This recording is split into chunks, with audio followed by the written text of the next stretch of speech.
Muy buenos días, bienvenidos a la conversación del Dije. ¿Cómo están esta mañana?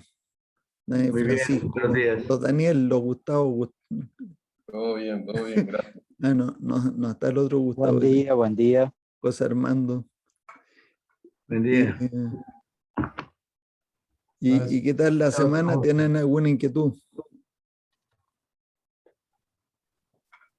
Sí, Matías, yo tengo una inquietud o una aclaración que me gustaría que nos ayudes con eso. Tuve una reunión ayer, estábamos tratando sobre la comisión a la fuerza de ventas. Ajá. Entonces, O sea, la el afán es remuneración de la fuerza de venta la es remuneración variable, la remuneración porque que tienen un sueldo fijo, un sueldo fijo, correcto.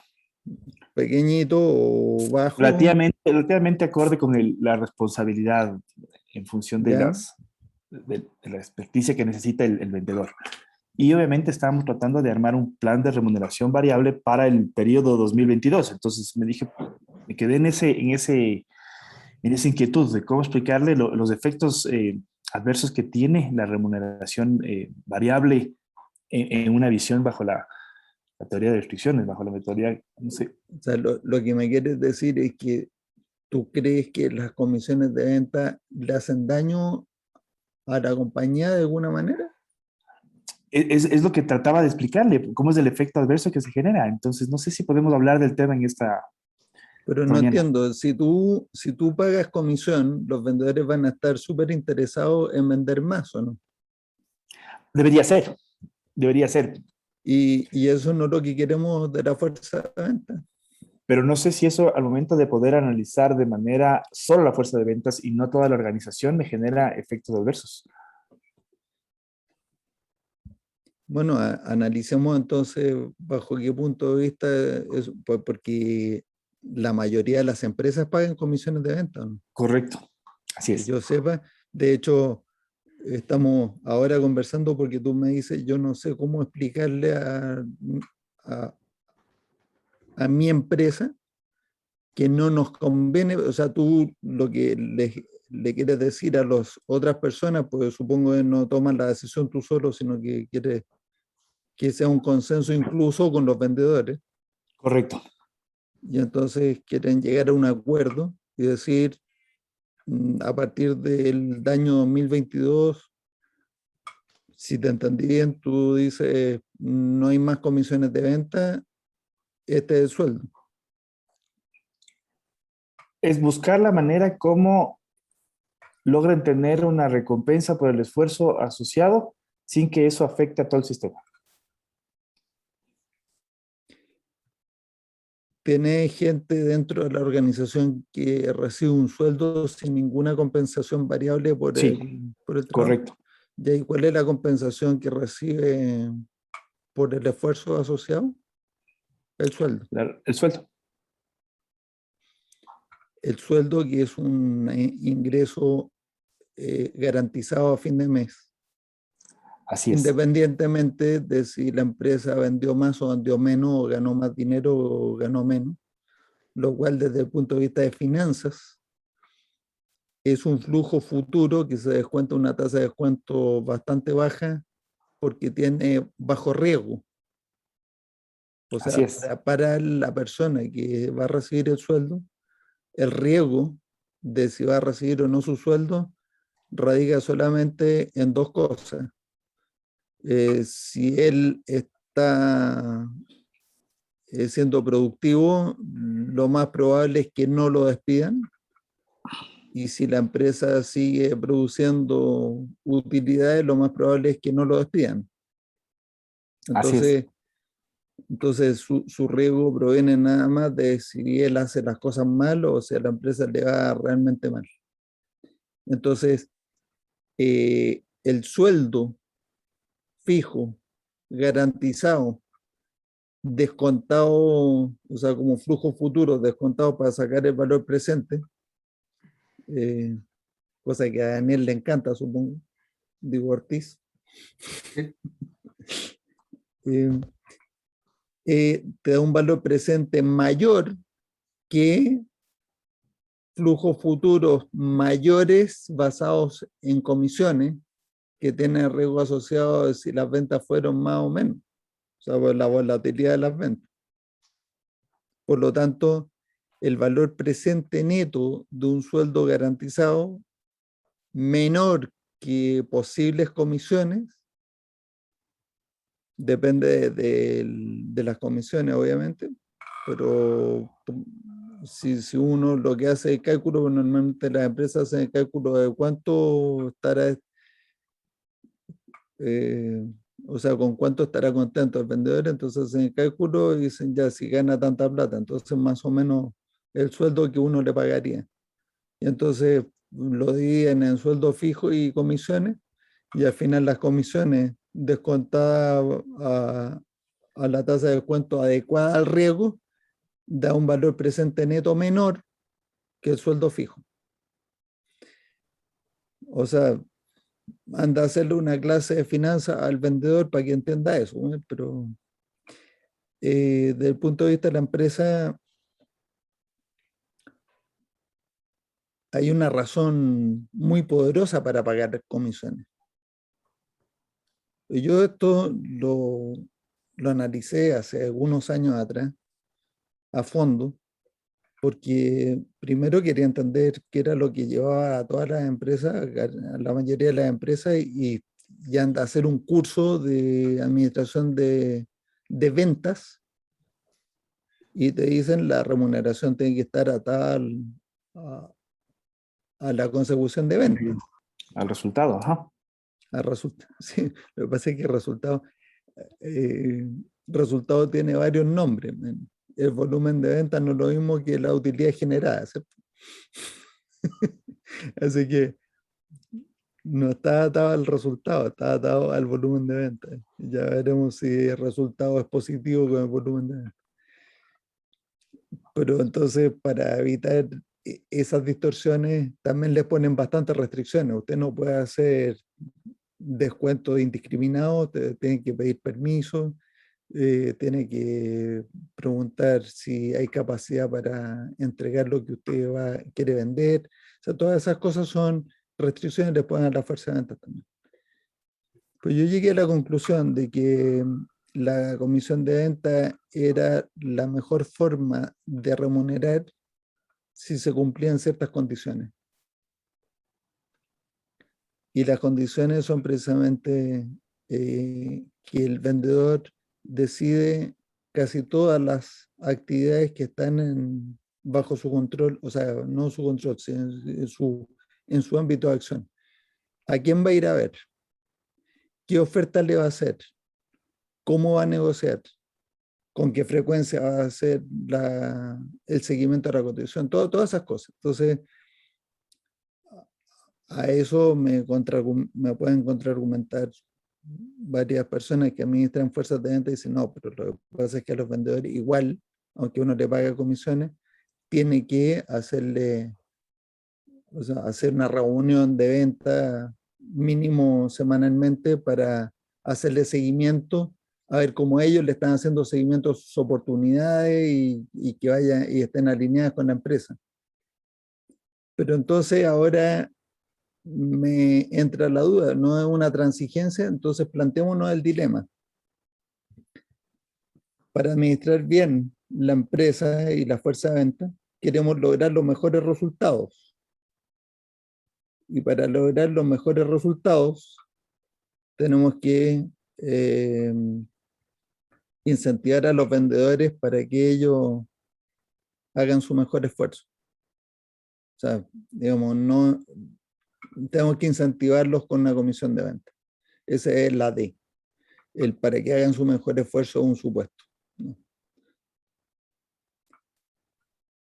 Entonces nos queda así la parte de arriba. Para administrar bien las ventas tenemos que lograr los mejores resultados, y para lograr los mejores resultados tenemos que incentivar con comisión de venta. Pero por otro lado, para administrar bien las ventas, necesitamos alinear O sea, estoy pensando en voz alta, así que de pronto la C de la nube después la tenemos que refinar, ¿no? Un poquito. Tenemos que alinear las ventas con las capacidades de la organización o que tengamos un control, que estemos vendiendo lo que le interesa a la empresa vender. Y para eso, a los vendedores no les pagamos comisión, sino que les pagamos un sueldo fijo para que hagan lo que nosotros decimos que tienen que hacer. Pues puede ser la D.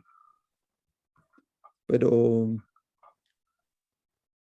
entonces, como siempre, las claves para entender un dilema, cuando uno tiene un problema es porque tiene algún efecto negativo. Entonces, los efectos negativos que uno observa normalmente es que de la fuerza de ventas provienen hechos indeseables como hay conflicto entre los vendedores porque algunos dicen que un vendedor le está invadiendo el territorio a otro, que le está robando los clientes. Entonces, esa es una fuente de conflicto. Otra fuente de conflicto es los mismos vendedores dicen, bueno, es que a mí me tienen las manos atadas, me dicen que tengo que vender, pero no me dejan negociar los precios que yo quiero negociar o las cantidades que quiero negociar, o que me dan plazos de entrega demasiado largo, todas las quejas que pueden tener los vendedores. Ahora mirando otras partes de la empresa, efectos indeseables de finanzas. Los vendedores están siempre yendo en el borde del límite del riesgo. Hay que exponer a la empresa porque dan demasiado crédito o porque dan mucho descuento. Del punto de vista de las compras o de la producción. El departamento de ventas no le importa mucho las capacidades que tenemos reales, ellos comprometen, pero después ya veremos qué es lo que podemos cumplir. O sea, todas esas cosas tienen que ver con, al pagar una comisión, estamos incentivando que los vendedores traten de optimizar el volumen de ventas sin importar qué. Te comento algo. Muchas veces acá en la Argentina lo que se está haciendo es que el vendedor que vende solamente se le paga la comisión cuando esa venta se cobra. Además, más encima. Lo cual es bastante injusto si es que, o sea, desde el punto de vista del vendedor, porque el vendedor, ¿qué control tiene para hacer un análisis de riesgo? Muchas veces no tiene las herramientas para él hacer un buen análisis de riesgo, que es una función que tiene que hacer el departamento de finanzas muchas veces. El análisis de riesgo para ver qué condiciones de crédito da a ellos. Y se hace como para que comparta el riesgo, ¿no es cierto? Porque es el riesgo de la empresa más el riesgo de él de no cobrar la comisión, por eso lo pone. Yo entiendo que uno hace eso, pero es una desalineación entre lo que le estás pidiendo y qué posibilidades tiene de él hacer lo que debería poder hacer. Sí, y además, como dice uno, zapatero a sus zapatos, ¿no? Además, los mismos vendedores dicen, o sea, a mí me pone a cobrar y me hago antipático, voy a bajar las ventas también. Y por último, el tiempo que estoy dedicado a cobrar, no lo estoy dedicando a vender. Bueno. O sea, todas esas son argumentos para decir, bueno, entonces, ¿qué hacemos?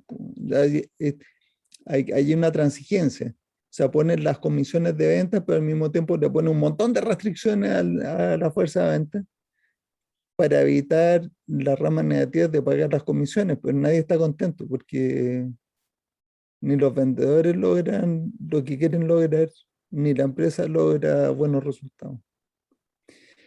Pero entonces, por el otro lado, empieza a ver cuáles son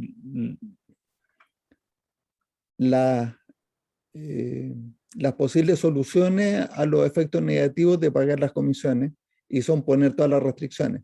Usted no puede decidir el precio, no puede decidir condiciones, no puede. Es una lista de prohibiciones, entonces le dibujan ahí una cancha donde se puede mover el vendedor y se siente medio restringido de pronto. Entonces yo llegué a la conclusión de que las comisiones eran la mejor forma de remunerar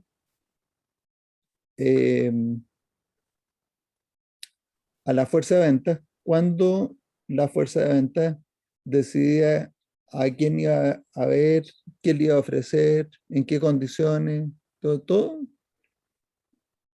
eh, todas las decisiones, cuál es la prospección, entonces, todo, cada uno por separado, o sea, cada vendedor como individuo. Entonces, ven a ser muy parecido a que uno paga un precio a los proveedores eh, por el producto que le está eh, entregando o vendiendo, o paga un precio por un servicio de transporte externo. O sea, finalmente es como si la fuerza de ventas fuera una empresa aparte de la empresa. O sea, están fuera del sistema. Entonces, la mejor manera de sincronizar es con las comisiones, pero se nos produce una serie de efectos indeseables con las comisiones. Entonces, ¿qué pasa si uno logra integrar a la fuerza de ventas como parte de la compañía, como parte del sistema, como si fuera el departamento de producción, como si fuera el departamento de finanzas, donde reciben su sueldo por hacer su parte? Muchas veces los vendedores, algunos, no todos, todos en su fuero interno entienden que es una caricatura y una tontería decir, pero lo que dicen algunos, dicen, esta compañía no viviría sin ventas. Tienen toda la razón, pero tampoco viviría sin producción, o tampoco viviría sin compra. Tampoco viviría sin el aseo. Si tú no le haces aseo a la oficina, de tarde o temprano la cosa no anda bien. O sea, son todas condiciones necesarias, pero ninguna suficiente por sí misma. Y si hay algo que yo personalmente creo muy profundamente, que lo más importante aquí es la sincronización. O sea, que lo que hace uno está sincronizado con lo que hace otro para que el conjunto genere la venta. Lo que pasa es que, claro, la venta es el acto final de toda la sincronización, entonces como es la parte donde es donde celebramos que metieron el gol, ¿no? Entonces, hay quien levantan en anda al mediocampo que hizo el pase, o sea, que armó la jugada y que le hizo el pase al lateral que venía corriendo y que después hizo el pase gol. ¿A quién levantan en anda? Bueno, al goleador levantan en anda. A ese lo abrazan, ese saluda al público, baila, bueno, hace su espectáculo. Pero en la práctica el equipo completo tiene que... Entonces, en algunas compañías hemos hecho esta reestructuración, donde metemos a la fuerza de ventas en un proceso donde ya el vendedor eh, lo especializamos en hacer lo que tiene que hacer. Ya dicho eso, o sea, ¿qué es lo que tiene que hacer? Entonces ahora viene otra pregunta. ¿Y qué es lo que tiene que hacer? Eso depende, pues.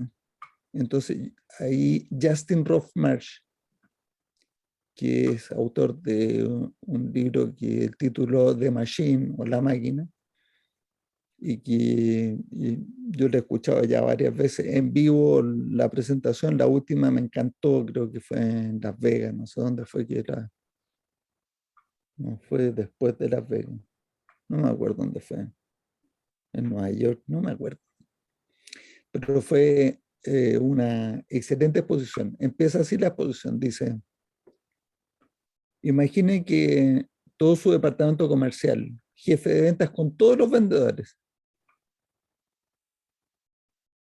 se suben en un avión y van a una convención que va a durar 2 días. Esta convención va a durar 2 días. Parten el lunes y el miércoles van a estar de vuelta para seguir con su trabajo, pero van a la convención porque, bueno, van a ir a presentar, van a ir a escuchar, van a hacer networking, van a hacer, no sé. Y el avión se cae y se mueren todos, bueno. Así empieza la exposición. ¿Cuánto se redujeron las ventas esa semana de la compañía? Se murieron todos los vendedores. ¿Cuánto se redujeron las ventas? Bueno, Nada. exactamente. Esa es la respuesta. Entonces eso Justin lo hace tan dramático para demostrar que tenemos un concepto equivocado respecto de lo que hacen los vendedores. Pues los vendedores en realidad no están generando las ventas. Bueno. Entonces, ¿quién genera las ventas? O sea, ya la compañía tiene cierta inercia, hay clientes que confían en la compañía, entonces lo están llamando. Y entonces dice, bueno, si tenemos que reestructurar todo el departamento de ventas desde cero, porque se nos murieron todos, lo primero que tenemos que hacer es poner a alguien, que puede ser uno, dos, o todas las personas que sean necesarias, para tener el ancho de banda para recibir todas las llamadas telefónicas, todos los correos electrónicos, o sea, todos los pedidos, atender todos los pedidos y atenderlos bien, que ningún cliente abandone por mala atención. O sea, todos los clientes tienen que estar bien atendidos. Entonces necesitamos un call center o lo que sea equivalente a un call center ampliado el concepto, ¿no es cierto? No solamente porque te llamaron por teléfono, sino que puede ser por internet, como sea. Entonces lo primero que hacemos es armar ese grupo que no tiene que saber cómo persuadir a nadie, porque la gente que llama ya está persuadida. Lo que tiene que saber es de los productos, qué es lo que le conviene al cliente, atenderlo bien, resolver las dudas que puedan tener los clientes cuando llaman y dicen, me convendrá este modelo, este otro, no sé. Y el cierre es bastante garantizado porque en la medida en que uno tiene lo que el cliente está pidiendo y los precios están ya aceptados, pues va a ir cerrando los pedidos y generando el nexo con o compra o producción o despacho o quien sea que tenga que hacerlo, ¿no? Entonces ahí tenemos a una fuerza de venta. Esa parte de la fuerza de venta, ¿necesita comisión para hacer más ventas? No, no necesita ni una comisión. Ellos están en producción de transformar un pedido en una venta que se va a entregar, que se va a facturar y se va a cobrar. Entonces, ¿cómo una comisión lograría que llamaran más clientes a ese grupo, Francisco? Esa es la primera pregunta, tú lo puedes hacer a tu amigo. Y después viene la segunda pregunta, es ¿cómo conseguimos nuevos clientes? Entonces los nuevos clientes los vamos a conseguir con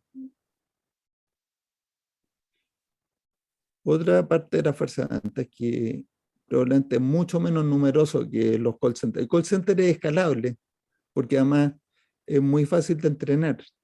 Tú no tienes que entrenarlo en el arte de la persuasión, ¿cierto? O sea, es mucho más sencillo. Es muy escalable eso. A la fuerza de venta que sí que hay que entrenar muy bien en el arte de la persuasión y todo, son los que van a conseguir nuevos clientes. Y los que van a conseguir nuevos clientes no tienen ni siquiera que cerrar. Lo único que tienen que conseguir es que ese cliente quiera probar. O sea, ese es el cierre, no tienen que ir consiguiendo cierres sucesivos con el mismo cliente, tienen que conseguir el primer cierre, ¿no? Y de en adelante ya lo atiende el call center. Y entonces a esos también uno los mete en una, y aquí yo voy a meter de mi cosecha, no solamente lo que dice José Armando, o sea, perdón, Justin Rothmar, José Armando lo tengo aquí, el Justin. Aquí dentro de mi cosecha es que uno tiene que armar el proceso para generar nuevos clientes con primero las actividades de marketing, que es la comunicación. Después tiene que ir teniendo un amortiguador de prospectos a los que quiere ir a visitar y empezar a generar la agenda. Y la agenda no la arma este vendedor, sino que la arma pues, personas especializadas en hacer eso, en llamar, conseguir la reunión y entonces va armando la agenda. Y después la agenda uno se la pasa a los vendedores y los vendedores tienen que ejecutar las citas que les dijeron que tienen que ejecutar. Y ellos no deciden si van a ir a vender al rubro ABC o al cliente ABC de tamaño grande, pequeño, mediano, o el producto X, Y, Z, que es más caro o más barato. Ellos ejecutan la agenda. Y a veces van a un territorio que hay otro vendedor y entonces en ese caso el éxito de la empresa pasa más bien por el cumplimiento de esa agenda que por la creatividad del vendedor de ir a ver a fulano para venderle X producto, que a él le da más ganas de vender porque gana más comisión. Entonces, para evitar ese dilema, no le pagamos comisión, les pagamos también sueldo para que hagan su trabajo. Pero para eso entonces tienes que tener el proceso de venta súper bien estructurado en los dos aspectos, ¿no es cierto? El del call center está mucho más fácil porque ese probablemente ya existe, pero por el lado de generar nuevos clientes, y a lo mejor ese mismo personaje es el que hace visitas de postventa o tiene una tercera posición que es el que hace toda la atención postventa. Yo creo que el mismo, porque que se divide el tiempo entre conseguir nuevos clientes y afianzar los que ya tienen. Pero si quieres quitar las comisiones, tienes que meter a las personas en venta en un proceso. Si no lo meten en un proceso, las ventas van a bajar. O sea, yo no quitaría las comisiones si no tienes proceso. Una pregunta ahí en el medio cuando armás el proceso. O sea, el portfolio de los productos que mayor throughput generan para la empresa. Lo tiene que manejar marketing, no el vendedor. Sí. Sé que ahora me hace una pregunta que me hace preguntarme, estamos hablando de una empresa que yo estructuré y es mía. Tengo un gerente de flujo y tengo un gerente de recursos. Okay. Entonces, el gerente de flujo toma ciertas decisiones y le transmite a marketing. Yo quiero que me impulse estos productos.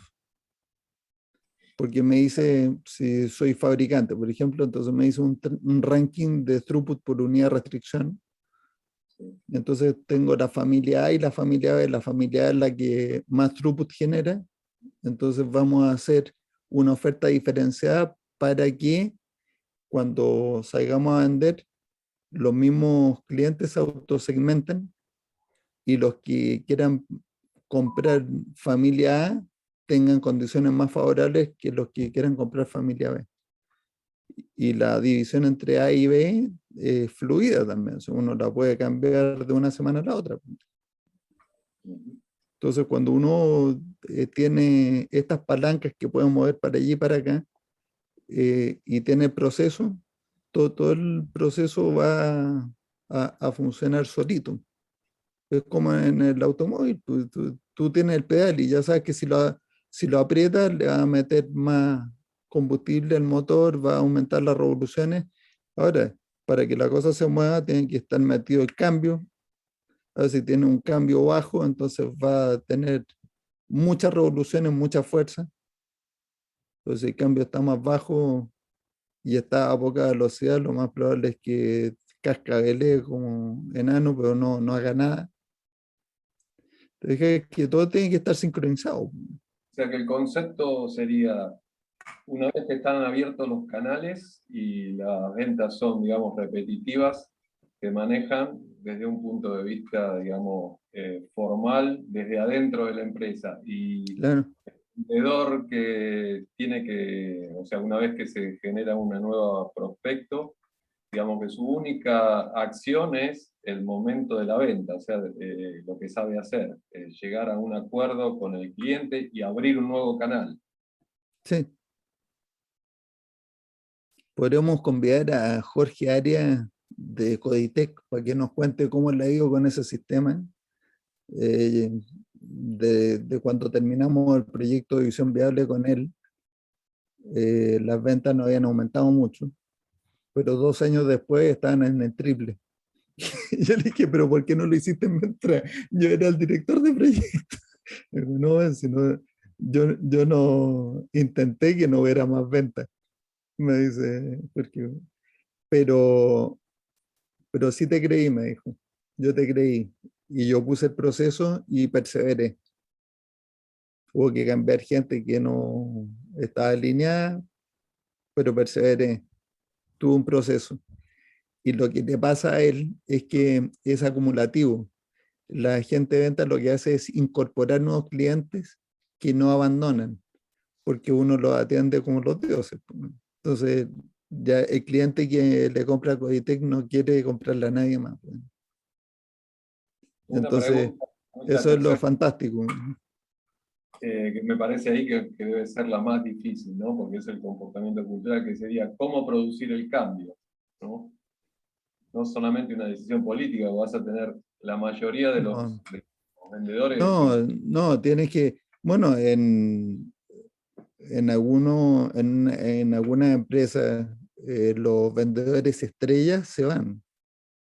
O sea, cuando tú les dices no hay más comisiones y vamos a subir el sueldo a tanto, y dice, yo gano mucho más con las comisiones, y se mandan cambiar. Y probablemente con muy buenas razones. Ahora, las empresas que han hecho este cambio, eh, yo confieso que la primera vez estuve nervioso también, dije, "Puta, si o sea, usted no puede obligar a nadie a que se quede a trabajar. O sea, si le estamos cambiando las condiciones y no les gustan, se van a ir. Y se Ya fueron. estoy escuchando qué te está diciendo el gerente general. Si se me va la Lógico, estrella, me lleva a todos los clientes a la competencia. número uno, y que las ventas van a bajar un 30% al mes siguiente. Y entonces, cuando empezamos con este sistema, las ventas no bajaron.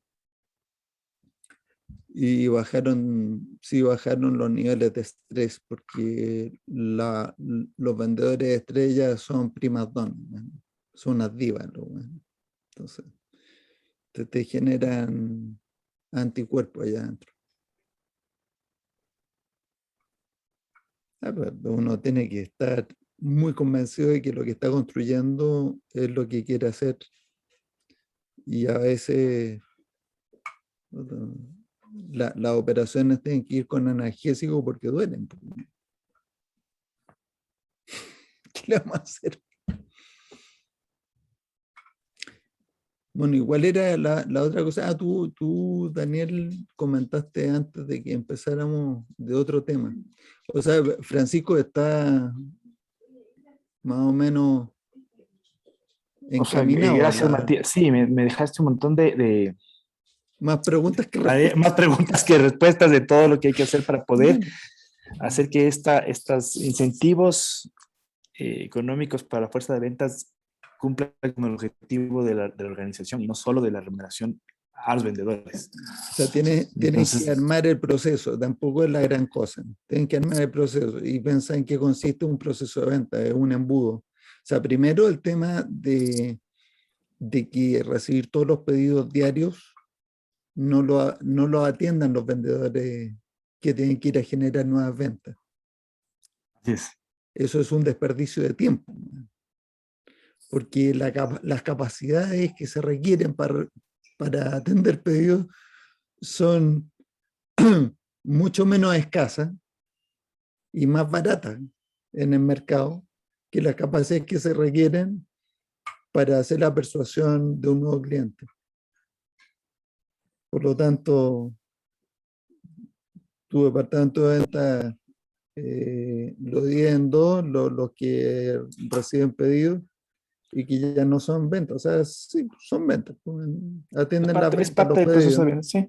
Lógico, atienden ventas, pero tienen unos sueldos menores que los que Están afuera en campo son haciendo la parte capaces más. de ir a encantar serpientes delante de los clientes y convencerlos de cosas, ¿no? Le tocan la flauta y entonces baila la cobra y de repente quedan hipnotizados y compran. Sí. Esto nos lleva, a mí me lleva a una reflexión de la resistencia al cambio, cuál sería en las distintas áreas hay como puntos claves o parte cultural en donde te chocas siempre. Bueno, en esto de sacar las comisiones me parece que es, digamos, el punto clave, que acepten ese cambio. En producción sería ahogar la salida de materiales, porque es como que si no sigo trabajando voy a llegar tarde, y en compra sería No, sí, las es peor en producción. En producción, fíjate, Daniel, de dónde proviene la principal resistencia. Proviene exactamente del mismo lugar que cuando quita las comisiones. claro, Cuando tiene incentivos de productividad por cuota de producción en cada centro de trabajo, que es lo mismo que una comisión. y O sea, en al compra final el problema básico de las comisiones de venta es que está incentivando un óptimo local, ese es el problema. Y la suma de óptimos locales no te da el óptimo local. y la inercia en compra es también no ir a compras frecuentes, o sea, Ah, si bueno, pero eso... si un comprador pudiera No comprar. quiero asustar a nadie, pero aquí vienen a trabajar. Man. Claro, bueno, está bien. Pero por ahí Ese, un comprador, por ese, ejemplo, alguien que es ese es barato, un... por ejemplo, no sé, algún producto que es barato, él preferiría comprarlo una vez al año y no comprarlo más. Pero porque él no pone la plata tampoco. Mm. Eh, bueno, volviendo al tema que planteé antes de que empezáramos la grabación, es cuál sería el límite mínimo a partir del cual podemos aplicar teoría de restricciones. Cuando, por ejemplo, nos encontramos con un lugar que es demasiado artesanal, no tiene estandarizados los procesos, Mm. como te contaba, una carpintería que, digamos, existe idóneos que saben cómo hacer una cama y cada uno lo hace, si bien siguen el plano, cada uno lo hace de una forma diferente. Mm. Y por supuesto que los lead time cada vez son más largos, la gente se queja, pero como están en un ambiente, si hay alguien que, digamos, que se puede poner como ejemplo de que no cumplen con las fechas, es una carpintería, ¿no es cierto?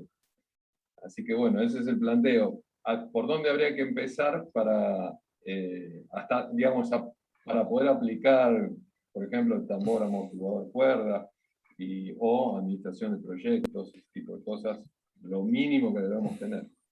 Pero es fantástico porque engrana perfectamente bien con el tema de las ventas. Porque ¿cuál era mi problema con las ventas? Que los vendedores eran todos artesanos, que cada uno hacía todo, ¿eh? La prospección, la visita, la venta, ¿sí? ¿No? Todo el proceso hecho por una sola persona y tenía muchos vendedores en paralelo y entonces los ponía a competir a ver quién hacía mejor. Y aquí tengo delante de mí un libro de Matt Ridley que se titula El optimista racional. El mismo autor de Genoma y otros libros interesantes del Matt Ridley. Y entonces él explica que una cosa que también muchos otros autores y de muchas maneras distintas o sea, hay evidencia de que no están tan equivocados y que esto es así, es que cuando las personas se ponen a colaborar, lo que importa aquí es que haya un sistema que se sincronice. Y entonces la línea de montaje de Ford era capaz de hacer miles de autos por día porque no habían miles de obreros o cientos que cada uno armaba un auto completo, sino que la línea de montaje justamente consiste en que uno se especializa en hacer una cosa. Entonces, cuando estaba hablando de muebles, y yo en eso tengo alguna experiencia, pues yo tenía una fábrica, unos son los que cortan la madera, o sea, unos son los que compran la madera, otros son los que secan la madera, o sea, así tenía yo hasta ahí. Comprábamos húmedo y la secábamos. Secan la madera, entonces el que seca la madera no hay que cortan ni que cepillan nada, seca. Y está todo el día preocupado del secado porque y esos son lotes grandes con ciclos largos. Pues demora 2 semanas, 3 semanas el secado. Entonces, después de secar, tienes que cortar, después tienes que cantear, después tienes que cepillar, después tienes que moldurar, espigar, barnizar, armar. Eh, Probablemente en una fábrica de muebles es más o menos parecido. Cuando tú sabes cuál es el producto que tienes que armar, ya sabes cuáles son los componentes. Sabes más o menos qué pedazos de madera va a necesitar. Va a necesitar 4 trozos de 3x4 para las patas de la cama. Para los largueros vamos a necesitar de 2,10 m, de 2x6. Para los cabezales de 1,5 m, 1,20 m, lo que sea, de 2x6 también para que sean parejos. Y así, hace el despiece. Entonces ya tienes el despiece de todo lo que necesitas para que la cosa se arme y van a tener destaques, van a tener perforaciones, pero primero tienes que cortarla. Entonces ahí está el corte. Después hay que cantearlo para que quede bien a escuadra. Hay que cepillarlo para que quede en los espesores y con bien. ¿Estamos hablando de muebles de madera o...? Porque a lo mejor yo estoy aquí describiendo muebles de madera, pero da lo mismo. La cosa que pueden tener, digamos, componentes algunos de hierro, herrajes, pero bueno, pero los herrajes, tú compras los herrajes, le tienes que hacer los destajes a los elementos para que después alguien le ponga los herrajes y haga el armado. Entonces, puedes tener perfectamente bien centros de trabajo en una fábrica de muebles. Lo que a uno le pasa es que partiste con este negocio con un carpintero que hace un mueble completo él solo. Entonces tú le pagas por el mueble, lo revendes por una cantidad y empiezas a hacer tu negocio. La cosa empieza a crecer y ahora tienes 2 de esos, 3 de esos. Y de pronto dice, bueno, esta cosa escaló. Entonces ahora armo una fábrica y los contrato a todos a sueldo, pero siguen haciendo lo mismo que hacían antes. Pues. Pero lo que pasa es que esas personas a lo mejor no son las más indicadas para hacer una línea de montaje. Porque lo que se trata ahora se trata de hacer una línea de montaje. Si no tiene una línea de montaje, no tiene ninguna posibilidad de hacer DBR o manejar una línea de producción. Entonces lo que va a tener es nuevamente muchas líneas independientes y tu ancho banda, bueno, igual lo puedes manejar, pero va a depender de hartas cosas. No, lo que Y se yo, ve, lo que se yo ve creo es que puede bajar tu costo contratando gente que no necesariamente es capaz de armar el mueble completo, pero sí sabe cortar, y otro que sí sabe cantar, y otro que sí sabe cepillar, y el otro que sí sabe hacer la perforación, el otro que sí... no, lo que se ve es que hay colas y mucho inventario en proceso, porque si yo quiero utilizar la moladora y la está utilizando otra persona, entonces dejo lo que estoy haciendo, me pongo a hacer otra cosa, y Lógico. entonces empieza a haber un montón de madera dando vueltas. Esa es la otra, que si tú tienes 5 carpinteros, tienes que tener 5 líneas con máquinas. Entonces la utilización y carpintero no puede manejar las 5 simultáneamente. Entonces, en el momento está manejando una, las otras 4 quedan. O sea, digo, tiene 5 carpinteros y tiene 8 máquinas ya. Entonces, por cada carpintero, entonces uno dice, no, pero es que no vamos a tenerle 7 por 5, 35 máquinas, vamos a tener menos máquinas. Ajá, entonces ahora, ¿quién decide qué carpintero puede usar qué máquina? Es un bonito desastre que tenemos. Entonces es mejor tener centros de trabajo. Y yo creo que los carpinteros que arman los muebles no van a ser todos los que uno terminó teniendo, sino que te va a quedar con los mejores, 2 o 3. Ya eso yo los tendría en el armado, porque la terminación fina es lo que realmente ve el cliente final. Y ahí pueden corregir algunos defectos que se hayan producido en los procesos anteriores. Pero entonces,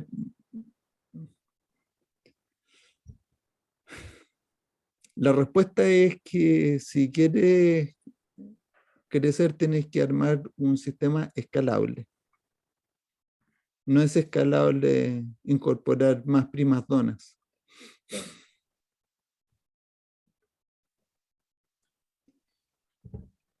Bueno, interesante. Hoy día hablamos de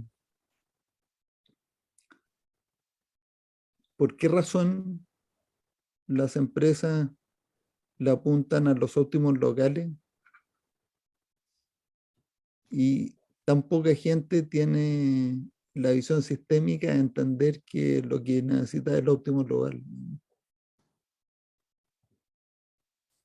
No es ningún misterio en realidad, pero tal vez lo que es un misterio es por qué las universidades siguen enseñando, o sea, o no enseñan esto, ¿no? Claro. O no lo enseñan, te lo mencionan como una cosa más. Y de repente se usan frases como es que hay que tener pensamiento sistémico. Lo que eso signifique, ¿cierto? Porque ¿quién lo explica?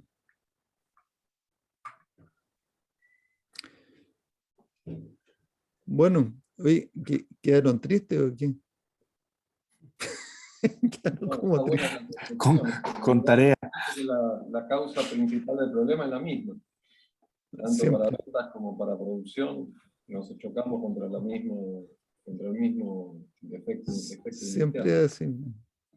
Y, y tal vez de las cosas que más le cuesta a los empresarios es aceptar que si tú quieres facilitar el flujo, tienes que tener capacidad en exceso, o sea, capacidad Protectivo.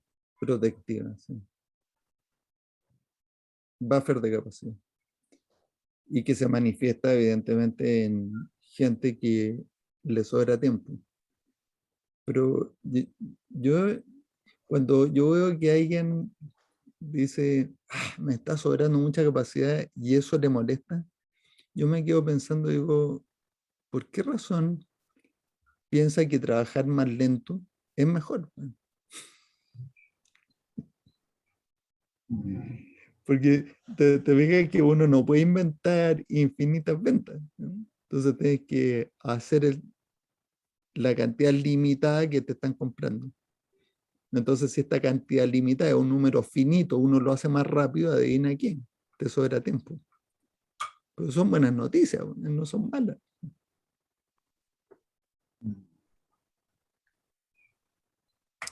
Perfecto. Los dejo con algunas tareas, algunos, y nos vemos próximo jueves. Muchísimas gracias por la participación de hoy y será hasta la próxima. Bueno, Gracias, muchas Matías. gracias. Gracias, muchachos. Gracias. Una buena fin de semana. Un abrazo.